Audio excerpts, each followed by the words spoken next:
Hi అండి. ఎలా ఉన్నారు? ఈరోజు నేను ఓవెన్ లేకుండా ఇంట్లో ఈజీగా చేసుకునే బన్నుని మీకు ప్రిపేర్ చేయడం చూపిస్తానండి.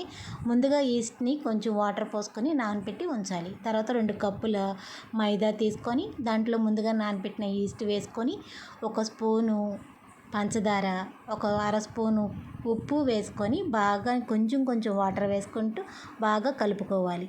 అలా కలిపిన తర్వాత దాంట్లో కొంచెం నూనె కూడా వేసుకొని బాగా కొడుతూ ఒక 10 నిమిషాల పాటు బాగా కలుపుకుంటే ఎంతో సాఫ్ట్‌గా వస్తుంది.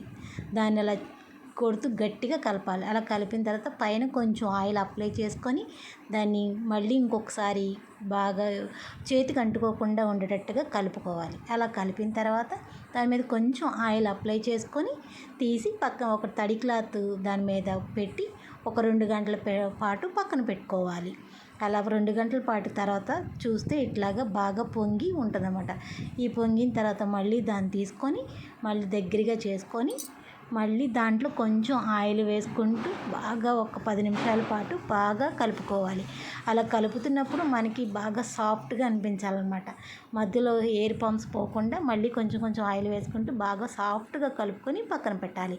తర్వాత వేరొక బౌల్ తీసుకొని దానికి అంత ఆయిల్ అంతా అప్లై చేసుకొని పక్కన ఉంచాలి. తర్వాత మనం ముందుగానే తయారు చేసుకున్న ఈ మిశ్రమాన్ని నేను చూపించిన విధంగా లోపలికి మడుచుకుంటూ రౌండ్ బాల్ లాగా చేసుకొని దాన్ని తీసి మనం ముందుగానే నూనె అప్లై చేసుకున్న ఆ బౌల్లో పెట్టుకొని అన్నిటినీ సెట్ చేసుకొని ఉంచాలి. అలా సెట్ చేసుకున్న తర్వాత ఒక 2 గంటల పాటు మళ్ళీ పక్కన పెట్టాలి. దాని మీద తడి క్లాత్ పెట్టి మళ్ళీ 2 గంటల పాటు పక్కన పెడితే మళ్ళీ అవంతా బాగా పొంగుతాయి అన్నమాట. అలా పొంగితేనే మనకి బన్ అనేది చాలా సాఫ్ట్‌గా వస్తుంది. అట్లా పొంగిన తర్వాత తీసుకొని మళ్ళీ 2 గంటల తర్వాత చూస్తే బాగా పొంగుంటుంది. దాన్ని చూసిన తర్వాత మరి వేరొక బాండీ ఒక పెద్ద బౌల్ తీసుకొని అల్యూమినియం అయినా పర్లేదు, ఏదైనా పర్లేదు, ఒక బౌల్ తీసుకొని దాన్ని ముందుగానే ప్రీ హీట్ చేసుకొని ఏదైనా లోపల ఒక స్టాండ్ పెట్టుకొని చూపించిన విధంగా ఈ బౌల్ని కూడా పెట్టుకొని దాని మీద మూత కవర్ చేసుకొని కొంచెం బరువు ఏదైనా పెట్టి ఒక అరగంట పాటు బాగా ఉడికించామనుకోండి దానిపైన కలర్ వస్తుంది. కలర్ వచ్చిన తర్వాత తీసేసి దాన్ని నేను చూపించిన విధంగా మళ్ళీ తడి క్లాత్ పెడితే దానికి బాగా చల్లారితే కానీ తీయకూడదు.